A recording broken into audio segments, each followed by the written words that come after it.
Wow, God. We just literally finished the recording session and then boom, Woj bomb. When people talk about Woj bombs, this is exactly what they mean because I was not expecting this one. The New York Post, literally 4 hours ago, reported that the Brooklyn Nets had no intention to trade one Kevin Durant. But here we are after midnight here on a Thursday morning. How you doing, man?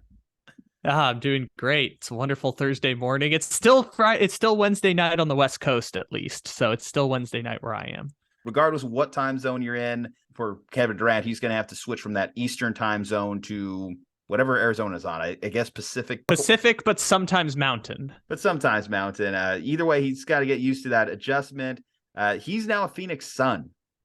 I think we talked about this Phoenix deal getting done in the offseason, but here we are. The clock strikes midnight again on February 9th. He is now officially with them after an offseason of Fire Nash, after Kyrie Irving just got traded to Dallas.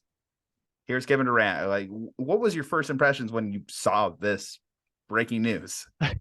My favorite part was in one of the group chats. Well, first of all, I had a two missed phone calls from you and from another person I know. And then there was a group chat that began with, "Oh shit, holy shit, oh my gosh," was the reaction. I'm like, I wonder what happened. And it's like, oh yeah, Kevin Durant just got traded to Phoenix. Oh yeah, they gave up Mikal Bridges, Cam Johnson, 4 unprotected first round picks, a pick swap, Jae Crowder. Woo! I was not prepared for all of that to come in. My first impression was new owner came in and he's like, we are giving them an offer they cannot refuse. That's how we're doing this thing, and we're doing it right. Well, you mentioned the lack thereof of protections. If you're the Nets, I mean, that's fantastic because who knows how long this model of the Phoenix Suns is going to continue to last. You got a lot of aging veterans here when you talk about CP3 and Kevin Durant. So maybe you got about a 2 to 3 year window of awesomeness. Devin Booker still will be on this team, I assumedly into the future, as he is the franchise player for this Phoenix Suns team. But they can always tank really quick. So I like that the Nets at least got those unprotected picks moving forward because we've seen how these things tend to break down in the NBA.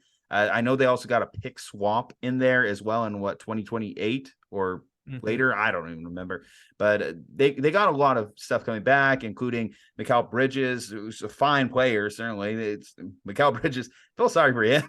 He had the obvious reaction. There's always the reaction of the players. You have to be on the other side of these superstar deals. They're just like, whoa, what's going on here? The Suns, they kept their core while adding Kevin Durant. This is the best case scenario for them out of what they could have ended up with. Now, I know they dealt with injury throughout the season, but you instantly input Kevin Durant, who's also kind of banged up right now. That's if they are healthy, which is something we've always said about the Brooklyn Nets, this team can win the Western Conference. Yeah, they just traded the equivalent of like 9 to 10 first round picks worth of value in this deal. So you give up Bridges, who if you trade him by himself, he probably would have gone for 2 first round picks. Cam Johnson, who's worth a first round pick plus the 4 unprotected picks, obviously. Jae Crowder, who's just, they flipped TJ Warren and Jae Crowder, which I don't think is that big of a difference. I mean, welcome back to Phoenix, TJ Warren. Congratulations on making your way back there like 6 years and 6 teams after he was last with the Suns. Yeah. And DeAndre Ayton's still on this team too. So even he sticks around on this. So I know not a lot of the graphics designers have included him in the big 3 or big 4 talks, but I think you look at just the starting lineup alone, this is a real championship contender. This is for 100%. Phoenix that was drowning, it felt, this season. And we talk about Phoenix, we wrote them off. We wrote them off coming into the year. They hung around. They've gone through some ups and downs this season, mostly downs with their injured stars. But it just feels like a shot of life into them. When I look around the West, okay, we know what Memphis is. Golden State when healthy, cool. But I don't know if this Phoenix Suns team is healthy, I like them better than any of the other teams of the West. So my first impression is only Denver is the team I feel better about than Phoenix. That was my first impression when the trade came through. And the reason that's the case is because we know the evidence is clear. We know that a team with Devin Booker as the best player is probably not good enough to win a championship. Now, granted, with Devin Booker and Chris Paul as kind of a 1A, 1B in 2021, they made it to the championship, and obviously a lot of circumstances were permitting, from the injury to Michael Porter Jr. for the Nuggets, the injury to LeBron and Anthony Davis, the injury to Kawhi Leonard that allowed them to make it through to the NBA champ. Obviously, a lot of circumstances permitting, and they got exposed once they got there by Giannis and the Bucks. So like, it felt like last year when they lost that series to Dallas, and we both talked about it, that window was closed. Like they're still going to be a good team. They're still going to make second rounds of the playoffs, make the playoffs every year. But like, that Chris Paul thing closed quickly.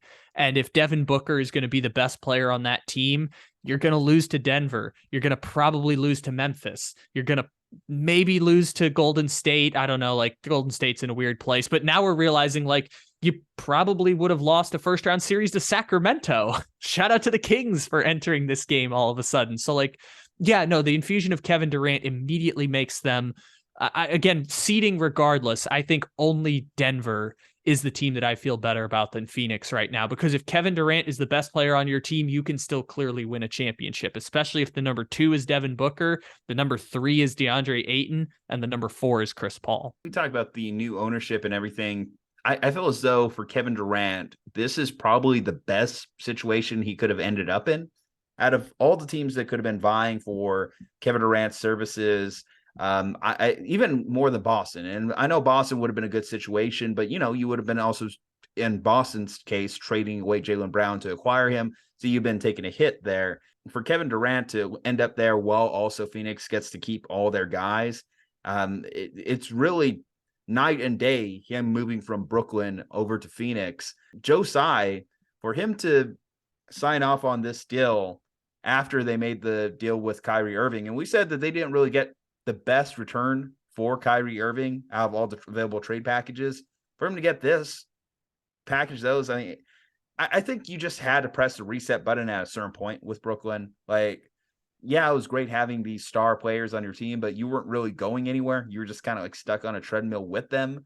So might as well just blow it up, see what you can get. And I feel better about them at least making a move like this than just dealing with the constant headaches that they were dealing with for the last 3 years.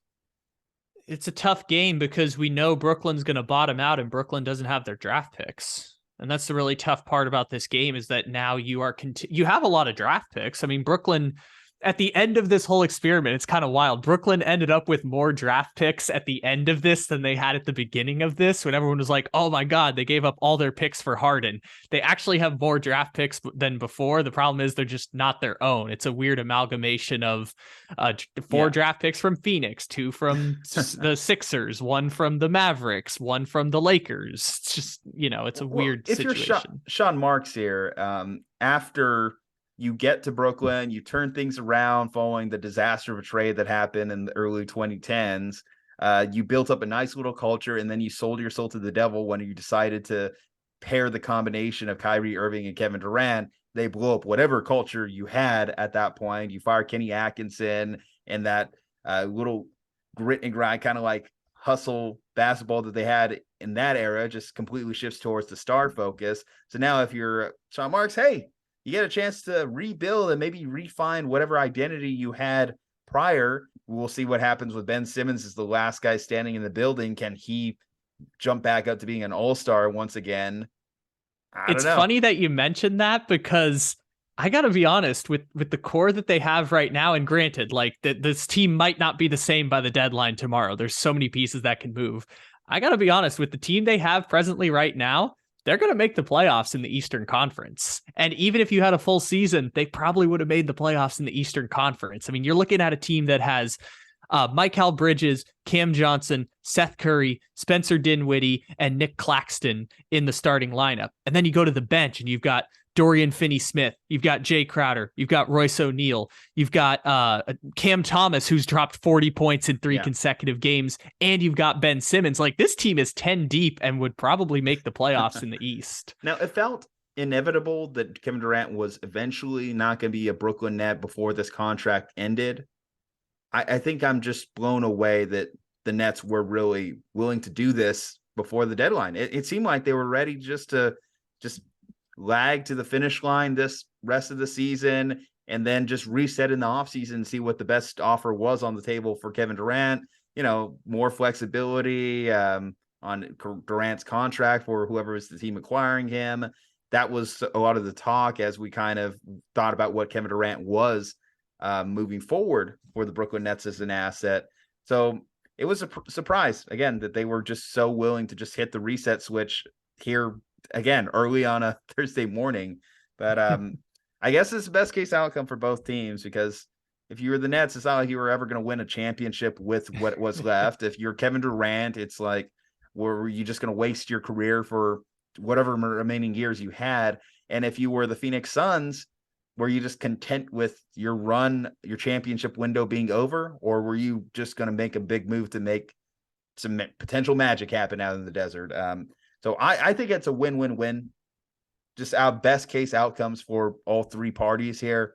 I don't know if you disagree, maybe, but that's how I feel. with you through and through. Like this, now granted, it's a team that's probably going to lose in the first round or the play-in, but this is a playoff team for Brooklyn. This is not a tanking team by any stretch of the imagination. So they don't walk away from this like, oh, we're blowing this up and we're going to the bottom, even though we don't have our picks. No, this is a good team still. Even when you subtract Kevin Durant from the picture, what they have right now, and again, like I said, this might change by the deadline passing. They should probably try and get some draft picks for those players they have on that team. But like as presently constructed, like this is a playoff team in the Eastern Conference. And what Phoenix gets from this is jumping from middle of the pack to top of the pack. And all it cost them was all of their future draft picks to make that work. So this is the gamble you make, right? The window was closing. They were one of those desperate teams that was in on Kyrie Irving. I thought they had the best trade package if the package was Chris Paul and Jae Crowder and second round picks for Kyrie.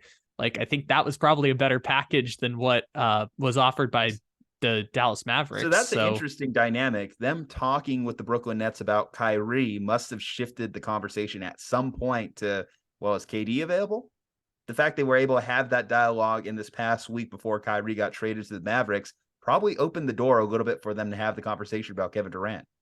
Absolutely. And there's another fun part to this story, which is, you know how there's G League teams, the like developmental teams for every team? There's G League teams for 29 NBA teams.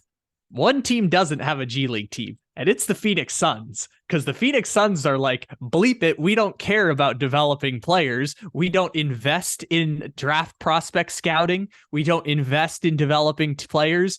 We actually, this was Sarver back when he was the owner, has actually come out and said, we believe that we can find a competitive advantage by not investing resources in our scouting departments, which the reasoning behind that is that he was cheap as shit, but it was seen as a competitive advantage that they just don't scout young players. So ultimately, their draft picks weren't all that valuable by their metric. And so giving them all up for Kevin Durant, granted, they could have given it up for Rudy Gobert and it wouldn't have been worth it, but giving it up for Kevin Durant does feel like it's going to be worth it. Now, I'll say this just for big picture for Kevin Durant. I know he's got 4 years remaining on this contract, correct?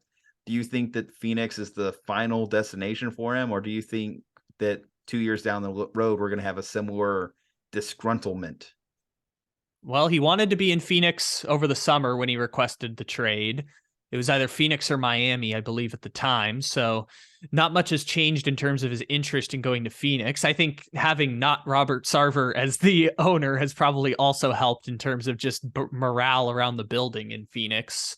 So, man, altogether, I would say that Kevin Durant probably plays out the 3 years of his contract in Phoenix. After that, I mean, he'll be 35, 36. We'll see what happens after that. Maybe he has a reuniting with the Warriors or Oklahoma City or something. But like, I think the next 3 years, we can be pretty confident that Kevin Durant's going to be with Phoenix. All right, guys. Well, shocking news. Shocking news. So much that we had to reorganize here and get reset. But how are you feeling about this? Does Phoenix jump to the top of the pack? We'd like to hear your thoughts in the comment section. Leave a like on the video, subscribe to the channel, follow us on our social medias. I'm Julian and Kyle. Stay safe, happy, and healthy. We will see you next time.